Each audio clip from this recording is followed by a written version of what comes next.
What is the president's message to members of Congress who seem to be equating the Hamas terror attack with actions that were previously taken by Israel? Say that one more time. Everybody's moving around. I apologize. What is the president's message to members of Congress who seem to be equating the Hamas terror attack with actions that were previously taken by Israel? Look, here's the thing, and which congressional members? Well, there have been some members of Congress who have called for a ceasefire, and they have not gone as far as backing the administration's call for support for Israel. So look, I've seen some of those statements this weekend, and we're going to continue to be very clear. We believe they're wrong. We believe they're repugnant, and we believe they're disgraceful.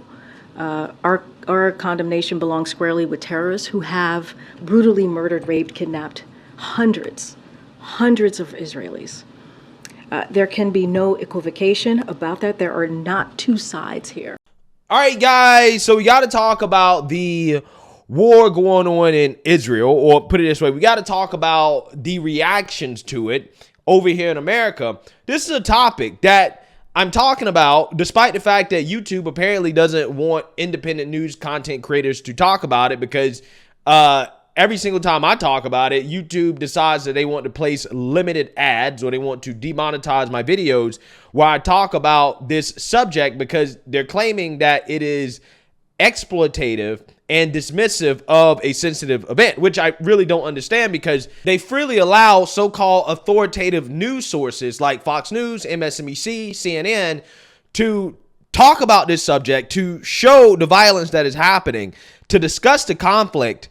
And they're running full ads on the videos, right? They're allowed to make as much money as they want off of this conflict because they are establishment media.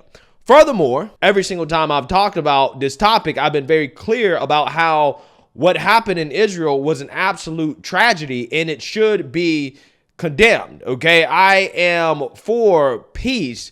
And when tragedies like this happen, it's not something to celebrate, right? It is something that you would think that humanity would understand, that when human beings lose their lives in the way that happened in Israel, it is tragic regardless of which side of the conflict that you support or that you sympathize with the most. Now, me personally, I'm on the side of peace, okay? I want to see peace in that region. I want to see this conflict resolved, and under no circumstances would I ever celebrate the tragic loss of life, okay? However, that's not what the left is into. The left is into that, okay? And that is why I'm doing this video, because the left is realizing how extreme the left has become, how radicalized these individuals have become. And one of the issues that they seem to be radicalized on is this issue of Israel and Palestine, because you have some people on the left who have refused to condemn the atrocities that have occurred during this conflict, specifically the initial attack from Hamas that got this war started in the first place. Not only are some of those people refusing to condemn it, again, the killing of innocent civilians and children and babies, apparently, allegedly, but some seem to be celebrating it, okay? And this is a major conflict that is happening, and this conflict is eating the left, okay? The leftists are now eating each other over this incident, and I want to talk about it. As the first group of leftists who are experiencing backlash are the Harvard students that came out and essentially supported the attack against Israel. And that has a lot of people on the left upset, because they're seeing that what a lot of these leftist college students are being taught in school, again, is radicalizing them. Something that I've been warning about for a long time. But again, before we get into it, we have to have a word from the sponsor of this video, Noble Gold. Do you want to take control of your financial future, but you don't know where to start? Well, trust me, Noble Gold understands. Investing in precious metals may sound confusing, but the team at Noble Gold Investments makes it easy. Let's hear from actual Noble Gold investment customers. Quote, "The staff answer all my questions and help me every step of the way. Quote, no pressure, sales tactics, just honest guidance.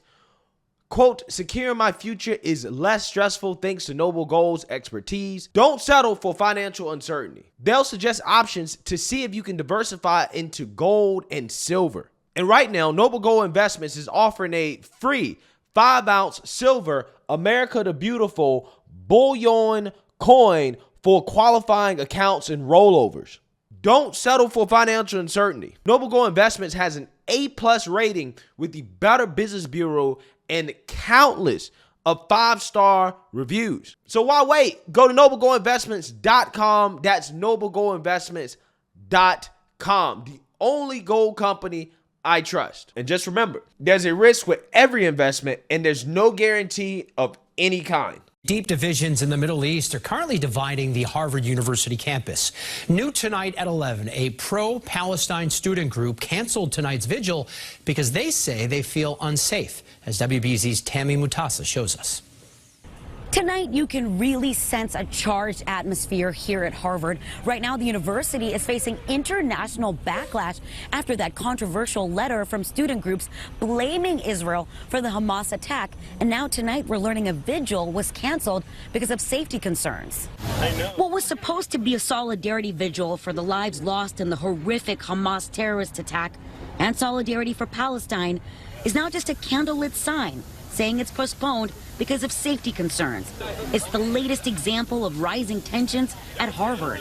The canceled vigil comes as Harvard is facing international backlash for not condemning 33 student groups who blamed Israel for all the unfolding violence. I think the university's response was quite late, given that it had been a few days. Some students, like Elizabeth, questioned why the university leadership stayed silent for days before finally responding to the outrage.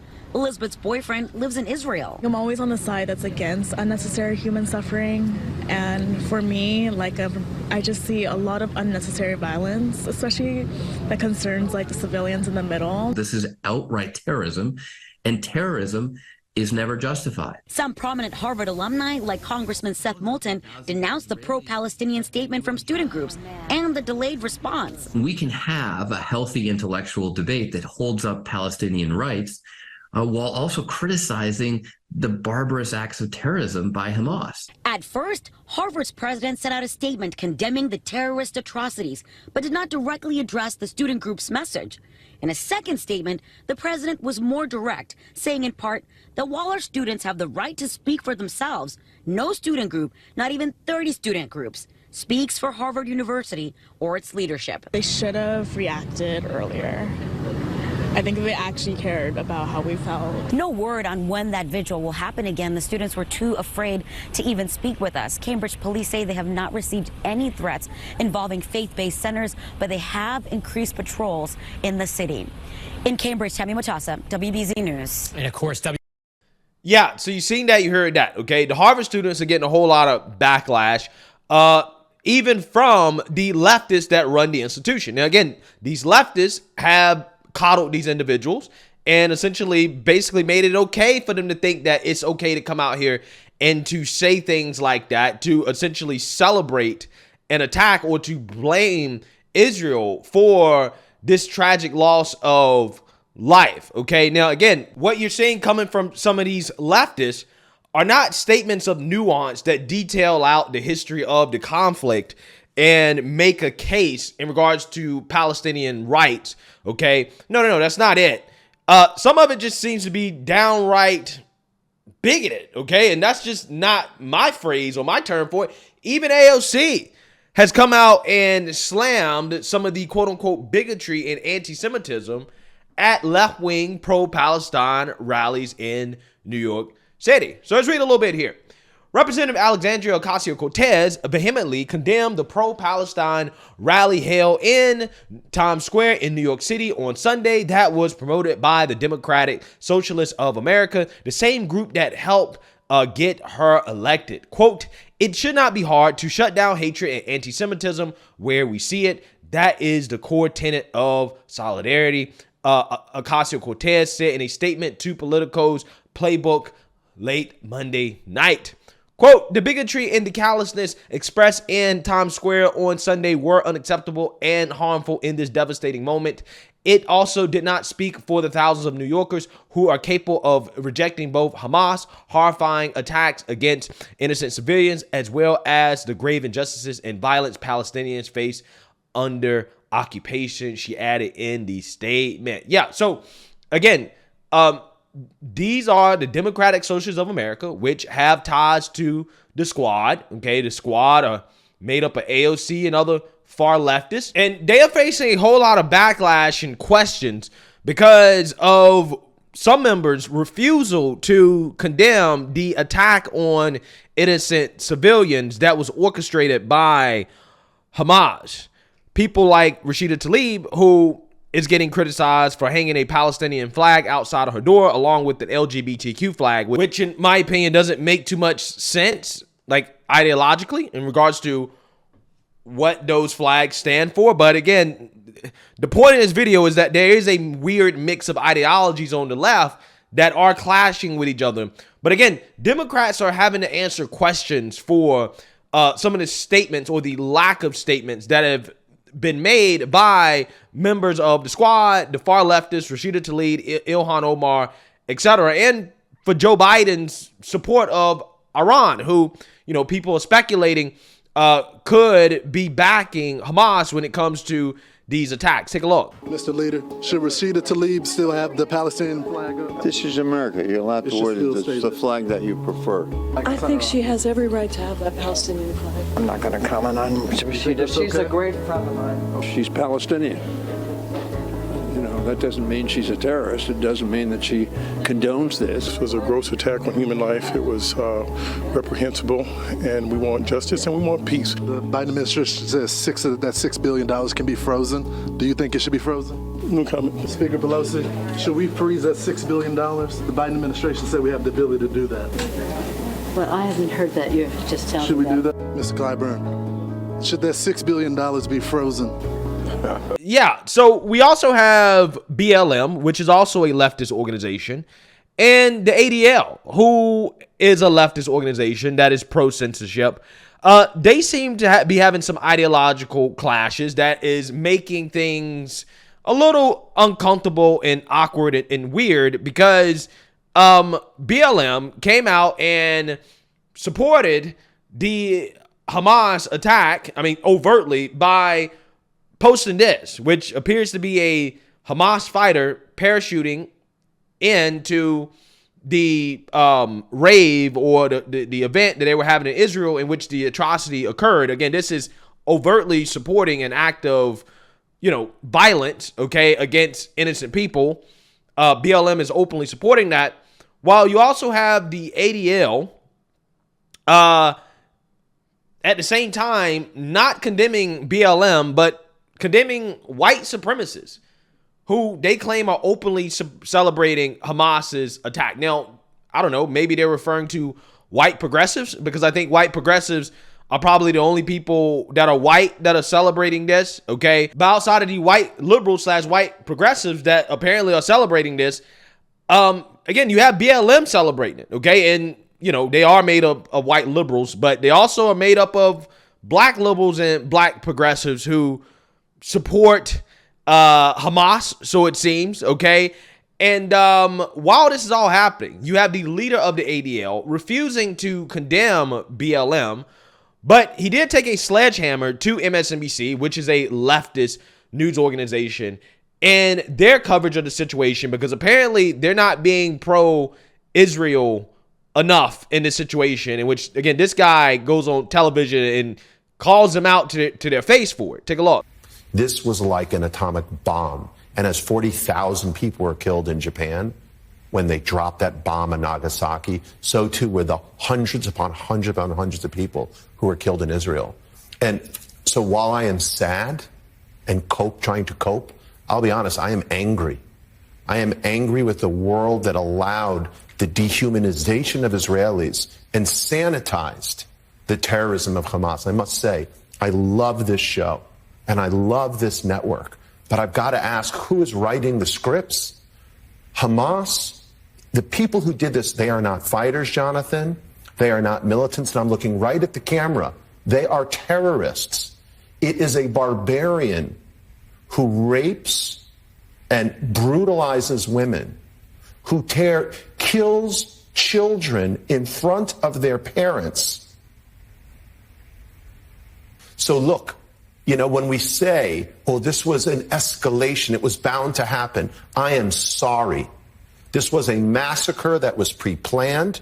This was not destined to happen. It is not normal to shoot teenagers in the back, hundreds of them. So I just think, guys, get this story right. And all these pictures of missiles or the rubble in Gaza, please talk to the Israeli mothers and fathers who lost their children. Talk to the grandchildren whose grandparents were seized as hostages. And please stop calling this a retaliation. This is a defensive measure against an organization that is committed to one thing: killing Jews, not a peaceful resolution of a conflict, but murdering Jews. Yeah, so you've seen that, you heard that. Now, again, I just want to be clear here, state unequivocally. I think what happened was tragic, okay? I think that this attack should be condemned. I think that the attacks against anybody that is innocent, any civilian, child, teenager, mother, father, anybody, any human that is a civilian in this situation, on either side, I think is a terrible thing. I think that, any act of terrorism should be condemned. Now, this guy, the leader of the ADL, the irony here is that he's on MSNBC telling a leftist organization that he's in bed with how to cover a story. And this is the same guy that wants us to believe that he's not trying to pressure advertisers in regards to how Elon Musk runs Twitter or what is allowed on Twitter. I mean, it's pretty fascinating stuff. I mean, he's openly begging MSNBC to cover this story in a way that he sees as favorable to the side that he's on in this conflict. It's pretty interesting stuff to behold, okay? And what you're seeing here, again, is leftist ideologies, people who are normally aligned with each other against so-called white supremacy. There's now conflict. They're eating each other because what they're saying is that, well, some people on this side of the aisle actually have been radicalized, and maybe, just maybe, all of their interests aren't aligned, even in the fight against the white man, right? Because that's how all these groups clump together, because the left has essentially said, no, we got to fight against the conservative white man, and you guys need to put aside all your differences and just fight that battle. However, this incident that's happening in Israel is showing that all of their interests aren't necessarily aligned in regards to how they see certain issues. So again, what you have is situations like this guy, David Wiseman, saying that I will never stop saying Black Lives Matter and may even get a shirt myself. This guy said this during April of 2021. Now he's saying, F them, maybe the right was right about Black Lives Matter. Truly a stunning moment. It really is. It tells you everything you need to know. But again, this is what happens when you have people on the left, okay, who have been coddled, who've been told that, hey, because, we feel victimized or oppressed or whatever, or any group of people that feel victimized or oppressed or whatever, that when they lash out, that is something that should be defended, right? Like, again, for example, the BLM protests, okay? A lot of these people on the left defended it, even though these people were committing acts of violence, vandalism, people died, they lost their lives. It was a tragic situation. Clearly something that should be condemned. They didn't condemn it because they said, no, you shouldn't condemn that because these people are oppressed. Now, in this situation right here involving Israel and Hamas and the Palestinians, the left is making the same argument where they're saying, well, we don't want to condemn this, what is obviously a terrorist attack that should be condemned. Okay, we don't want to condemn it because these people are oppressed. Now, the left has a problem with that. Now they're saying, oh, no, you're going too far. You're going too far with this. But again, they were totally fine with letting these people commit acts of violence because of oppression when it was happening here in the United States. The consequence of that is that, again, they're applying that same logic and ideology to what's going on in Israel and Palestine. Now you have the same organizations like ADL that was aligned with these leftists, that was aligned with Black Lives Matter, that was aligned with some of these groups that they're now complaining about, that were aligned with the news organization of MSNBC that supported the BLM protests and riots. Now they're upset and they're mad because they're doing something that the ADL had supported. Again, it's truly fascinating stuff when leftist ideologies and these coalitions of people who've come together realize that, hey, maybe just maybe we're not all the same. Maybe just maybe we don't all agree on the same thing. And maybe just maybe some of them are radicalized, and they've been radicalized because we've let them get away with refusing to condemn violence and tragedies just because they feel like the people that committed the act of violence are oppressed. Therefore, they get a pass to do whatever they want. Isn't it amazing how some of these groups realize that maybe just maybe this is not a good thing when it applies to a situation like this, where, again, I think that regardless of what side of the aisle you're on, you should be condemning the loss of innocent lives that, again, really don't have anything to do with the aggressors in this situation, regardless of which side of the aisle you stand with. Okay, so again, fascinating thing to watch in regards to the response going on in this country, especially on the left. Let me know what you guys think. Make sure you like, comment, and subscribe. Most importantly, share a Black conservative perspective. Peace.